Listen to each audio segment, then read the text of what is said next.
গণরোষের মুখে ফ্যাসিবাদী সরকার প্রধান দেশ ত্যাগ করার পর আমরা এমন একটি দেশ গড়তে চাই যেখানে প্রতিটি নাগরিকের মানবাধিকার থাকবে পুরোপুরি সুরক্ষিত। বিসমিল্লাহির রহমানির রহিম। প্রিয় দেশবাসী, দেশের সকল শিশু, কিশোর কিশোরী, তরুণ তরুণী, শিক্ষার্থী, বয়স্ক, বৃদ্ধ, পুরুষ, মহিলা সবাইকে সালাম জানাচ্ছি। আসসালামু আলাইকুম।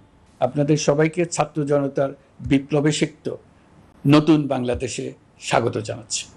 গভীর শ্রদ্ধা জানাচ্ছি জুলাই আগস্ট মাসে ফ্যাসিবাদের বিরুদ্ধে ছাত্র জনতার অভ্যুত্থানে নিহত সকলের প্রতি। তাদের আত্মার মাগফিরাত কামনা করছি।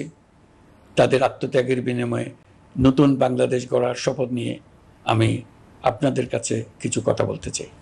শরণার্থীকালের ভয়াবহ বন্যায় যারা মৃত্যুবরণ করেছেন, যারা অসুস্থ হয়ে পড়েছেন বা যারা সর্বস্ব হারিয়েছেন, যারা দুঃসহ জীবনযাপন করছেন, তাদের স্মরণে রেখে আজকের কথাগুলো বলছি। বন্যা দুর্গতদের জীবন দ্রুত স্বাভাবিক করার জন্য যাবতীয় উদ্যোগ সরকারি বেসরকারি পর্যায়ে নেবার আয়োজন করেছি। ভবিষ্যতে সকল ধরনের বন্যা প্রতিরোধে আমাদের আভ্যন্তরীণ এবং প্রতিবেশীদের সঙ্গে যাতে যৌথভাবে নেওয়া যায় সে আলোচনা শুরু করেছে। প্রিয় দেশবাসী, আপনারা জানেন বিপ্লবী ছাত্র জনতা জাতির এই ক্রান্তি লগ্নে আমাকে এক গুরুদায়িত্ব অর্পণ করেছে। তারা নতুন এক বাংলাদেশ গড়তে চায়। নতুন প্রজন্মের এই গভীর আকাঙ্ক্ষাকে বাস্তবে রূপ দেওয়ার সংগ্রামে আমি একজন সহযোদ্ধা হিসেবে তাদের সঙ্গে যোগ দিয়েছি। দেশের সকল বয়সের, সকল পেশার, সকল মতের, সকল ধর্মের সবাইকে বিনা দ্বিধায় এই সংগ্রামে যোগ দেওয়ার আহ্বান জানাচ্ছি। প্রিয় দেশবাসী, লক্ষ লক্ষ শহীদের রক্তের বিনিময়ে এবং লক্ষ লক্ষ মা বোনের আত্মদানের বিনিময়ে যে বাংলাদেশ আমরা পেয়েছিলাম তা ফ্যাসিবাদ এবং স্বৈরাচারের হাতে ধ্বংস হয়ে গেছে। আপনারা দেখেছেন আমাদের প্রতিটি প্রতিষ্ঠানকে তারা কিভাবে শেষ করেছে। দেশের রন্ধ্রে রন্ধ্রে ঢুকে গেছে দুর্নীতি। এমন এক দেশে আমাদের দেশ রূপান্তরিত হয়েছে যেখানে স্বৈরাচারের পিয়নও দুর্নীতির মাধ্যমে 400 কোটি টাকার সম্পদ করার মতো অকল্পনীয় কাজ করে গেছে নির্বিবাদে।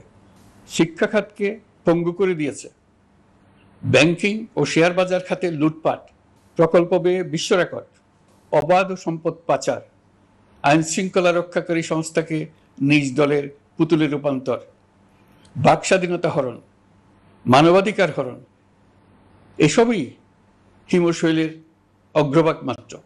ক্ষমতা কুক্ষিগত করতে ফ্যাসিবাদী সরকার খর্ব করেছে জনগণের সাংবিধানিক ক্ষমতা ও অধিকার।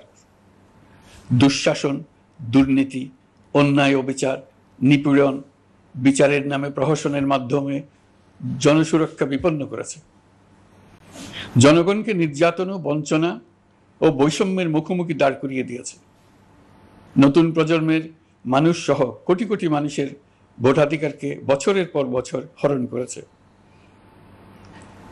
মানুষের এগিয়ে যাওয়ার পথে সকল ধরনের প্রতিবন্ধকতা তৈরি করে স্বৈরাচার তার নিজের, পরিবারের ও দলের কিছু মানুষের হাতে দেশের মালিকানা তুলে দিয়েছে।